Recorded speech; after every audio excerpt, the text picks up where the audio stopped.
नमस्कार मित्रांनो, मी गणेश देवकते आपलं पुन्हा एकदा स्वागत करतोय मराठी माहितीवाला या यूट्यूब चॅनलमध्ये। तर मित्रांनो, तुम्हाला पण पी-एफ आणि पेन्शन काढायचं असेल किंवा पेन्शन चालू करायची असेल, सोबतच भरपूर जे आपले कामगार मित्र आहेत त्यांच्या मनामध्ये एक प्रश्न निर्माण होतो की जी आपली पेन्शन आहे ती अटकत असते। तर 2026च्या नवीन नियमानुसार, नवीन अपडेटनुसार जी काही माहिती आहे ती आज आपण या व्हिडिओमध्ये बघणार आहे। याच्यामध्ये मी तुम्हाला तुमचा पी-एफ आणि पेन्शनचा जो पैसा असतो तो पूर्ण कसा काढायचा, त्यासोबत जे तुमच्या पी-एफ आणि पेन्शनला व्याज जे मिळून येत असतं ते कसं काढायचं आहे आणि जर तुम्हाला 58 वर्षानंतर जी पेन्शन चालू होते ही पेन्शन कशी चालू करायची आहे, ही संपूर्ण माहिती मी तुम्हाला या व्हिडिओद्वारे सांगणार आहे। तर हा व्हिडिओ शेवटपर्यंत बघायचा आहे आणि आपल्या यूट्यूब चॅनलवरती जर तुम्ही नवीन असाल तर लगेच आपल्या यूट्यूब चॅनलला सबस्क्राईब करून ठेवायचं आहे।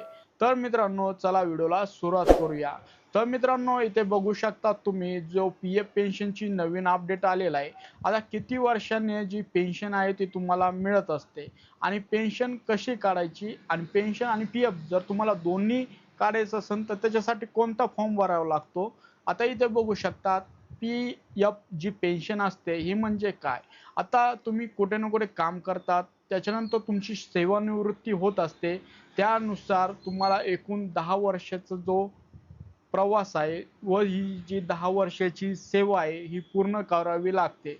त्यानंतर तुम्हाला 58 वर्षे जेव्हा पूर्ण होतात तेव्हा तुम्हाला ही जी पेन्शन आहे ती मिळत असते आणि तुम्ही जर एका ठिकाणी किंवा अनेक ठिकाणी टोटल जर मिळून 10 वर्षापेक्षा जास्त सर्व्हिस केली तर जे तुमचे पैसे आहेत ते पेन्शनमध्ये जातात आणि तुम्हाला 58 वर्षानंतर पेन्शन चालू होते। आणि मित्रांनो, तुम्हाला एक लक्षात ठेवायचं आहे, जर तुम्हाला पूर्ण जर पी-एफ पेन्शन पूर्ण काढायची असेल आणि 10 वर्षानंतर पेन्शन चालू करायची नसेल, भरपूर जणांना हीच जी गोष्ट आहे ती पटत असते, तर तुम्हाला 10 वर्षाच्या कमी सर्व्हिस आहे ती करावी लागते आणि ही 10 वर्षाच्या कमी सर्व्हिस केल्यानंतर पी-एफ आणि एक पेन्शन फॉर्म असतो तो दोन्ही फॉर्म भरून द्यावा लागतो।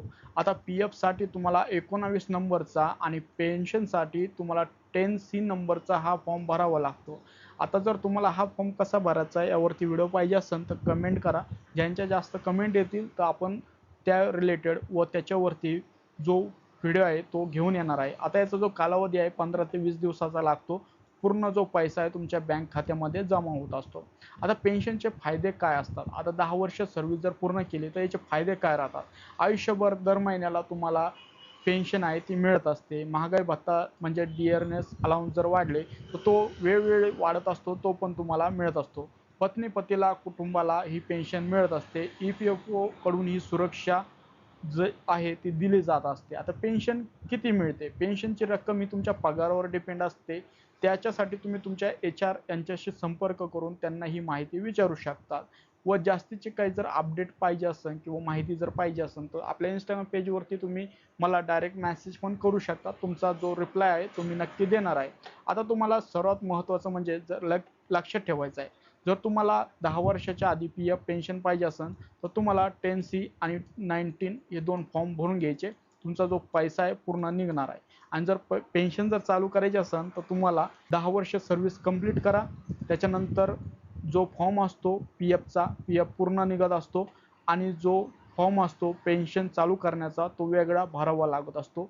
त्याला 10D असा फॉर्मला नाव देण्यात आलेलं आहे। जर तुम्हाला हा फॉर्म भरायचा असेल तर तुम्ही डायरेक्ट इंस्टाग्रामवरती मेसेज करा, मी तुमचं स्वतः फॉर्म भरून देणार आहे।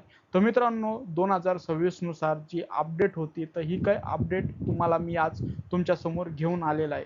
जर ही अपडेट तुम्हाला आवडली असेल तर नक्कीच या व्हिडिओला लाईक करा। अशाच लेटेस्ट अपडेट आपल्या यूट्यूब चॅनलवरती येत राहतात, त्याच्यासाठी आपल्या यूट्यूब चॅनलला पण सबस्क्राईब करून ठेवा।